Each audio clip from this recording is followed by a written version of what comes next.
everyone, today I'm doing a first impression video on the Real Technique brushes, and believe it or not, up until just right now I have only tried out the one brush from them, the pixiwoo sisters, and that is the blush brush. And I've seen it in a lot of their videos, a lot of other YouTube gurus on here, as well as a lot of pros, which I think is really cool because as is, these are super affordable, so when you see pros using it, you're like, it's gotta be something good. I actually came across a deal about 2 weeks ago that was 20 or 25% off of them, and you don't even need to wait for a deal for these guys because they're so affordable as is. I went with the Core collection and then one that is called the Travel Essentials, I believe it is, and this is what it looks like. And I'm going to be giving it a go by doing my normal face routine, by using these brushes and just finding a purpose for all of them.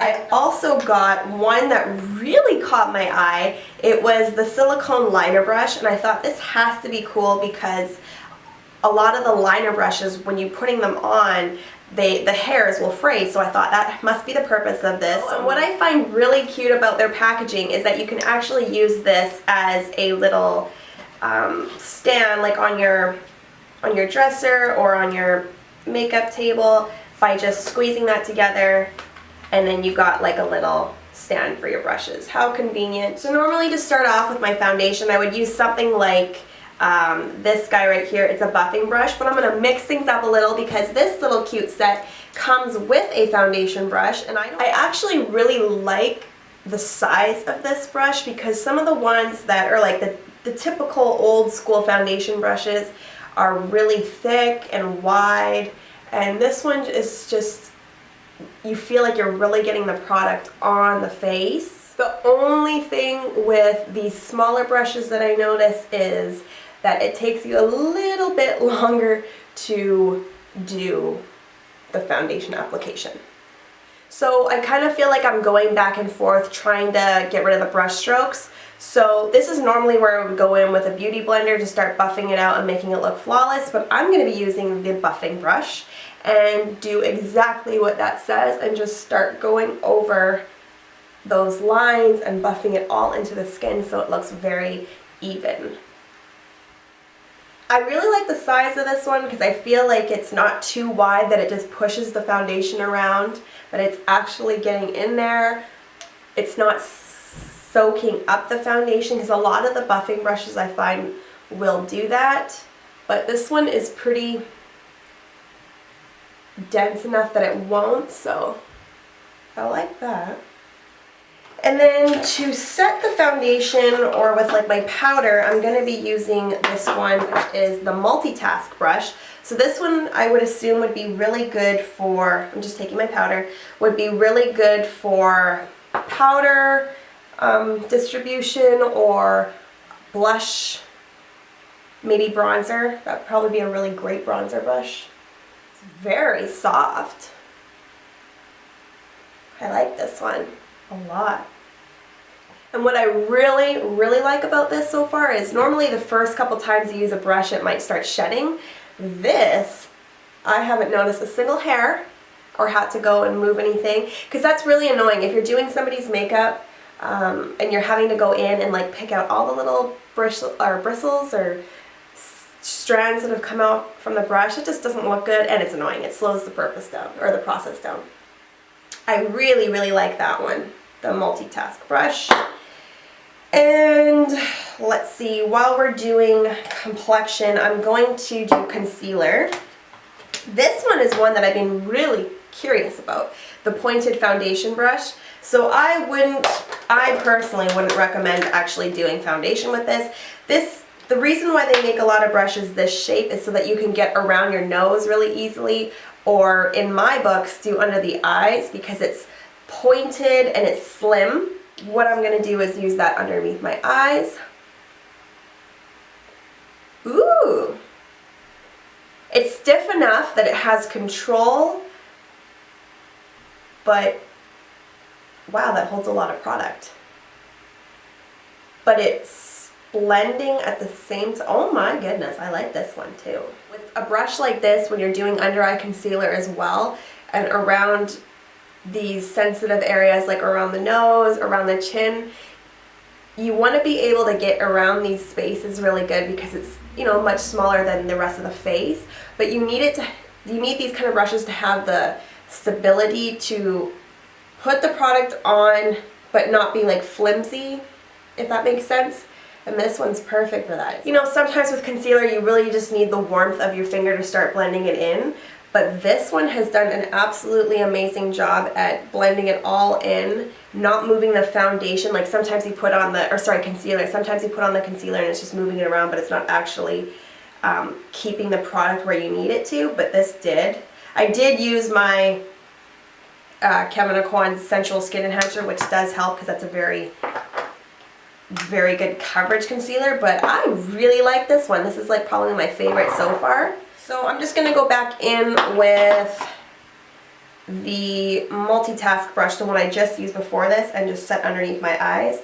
This is a little bit big for under the eyes, but it'll do. With such a creamy concealer, there's still no fallout from this brush or like little bristles. Love it! Okay. I'm also doing my makeup really quickly just so you guys can get an idea of what's going on back here. So I really only have 3 more brushes to show you. So let's do a little contour with my sculpting powder and the contour brush. How fitting. This one I like because it reminds me of the MAC 109. Well, this is speaking before I actually try it, but from what I assume, it's not going to be too big of a line because sometimes people's contour is too thick because that's the size of your brush. So you're making the illusion that your cheekbone's down here when it should really be up here. Anyways, enough talk. I'm gonna go in. Oh, I took a little too much.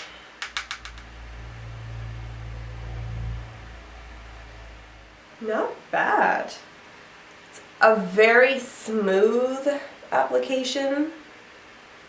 I think I was right in the sense that the line, like the actual contour line from what you see, is not so thick. It does a good job at keeping the product where it needs to be. It's very lightweight as well, which kind of makes you want to have a light hand because you know it's the product's getting on there. You can see it. While we're at it, I might as well just keep doing my whole face for you. And I'm going to do a little bit of bronzer with, let's go back to the multitask brush and use this for bronzer. So, just going to go on top of where I contoured. I think that that is a great brush for bronzer as well, like I said before. Amazing! And to be honest, you could really use this one for blush as well. I'm going to do it. I'm just going to do it. Even though there is one that is called the blush brush that I've tried, which is a really cute handle. I love this handle. But if you say you didn't have that brush, you could use the multitask brush for blush. I love that. This is probably turning into my second favorite. And now I'm looking at it. Actually, I have 3 more brushes, including this guy. So, you know how I am with shadow. I could do probably pretty much my whole eye minus the eyeliner with just one brush. So this one is called the Domed Shadow Brush. And I'm going to take, I'm just using a Stila palette. I'm going to take this light color, put this all over my lid. This is going to make a great contour brush, I can already tell you that. It's short and dense enough that it holds a lot of product, so you don't need to use too much shadow. Take a little bit of this lighter color, put it on the brow bone. Now, let's test it out. I'm going to use this medium brown shade. You can see it packs on a lot of color in there, and go right in my crease. Love it! This is probably the most ideal for contour, but you could definitely get away with using it for all over. This is definitely a beautiful brush, and this is perfect for a travel essential because like I just did, I did my whole eye with this one brush. If you really wanted to, you could get away with doing the bottom liner or bottom shadow, but I'm going to go in with this last little brush from my sets called the Detailer brush. Pretty stiff, so I don't know how it's going to be for, well, let's try it. I'm going to try doing the outer corners of my eye with this. yeah, you can kind of tell this one's not probably the best for, well, it is and it isn't, because I'm going to go back in with this and just start buffing it out, but it makes the color go on a little bit too harsh. Like, see that? You get that's a total line, so I'm going to have to go in with this guy and blend it out. This would actually probably be a really great lip brush. Yes. It's kind of like the one I use for concealer, that it gets in around the small areas, but it doesn't move around too much, so it's not bending around and being flip-floppy. And my last one, this one I'm so curious about, I'm so excited, is the Silicone liner brush. I normally don't do this with my lash extensions, but I'm going to show you what it would be like using a gel liner. The reason why is because it's so much harder to take off when I'm taking off my makeup by using gels, but I'll do it for this purpose of this video. And I'm just going to sweep this along my lower lash line. It's cool because you know where your liner's going to go. It's not going to fray. Like, you know how you start off with a really thin liner and that liner just keeps getting bigger and bigger and bigger. But with this, you almost just know where your liner is going to get to. The concept behind this is genius, so if you know of any other brushes that do this, please leave that in the comments below for me to read. I'm going to be trying this one out to see if I enjoy it just as much as the others, and yeah, so that is my first impression review demo video of the Real Techniques brushes. I hope you guys like this video, and thank you pixiwoo for making amazing brushes. Don't forget to subscribe, and I will see you guys all in my next video. Bye.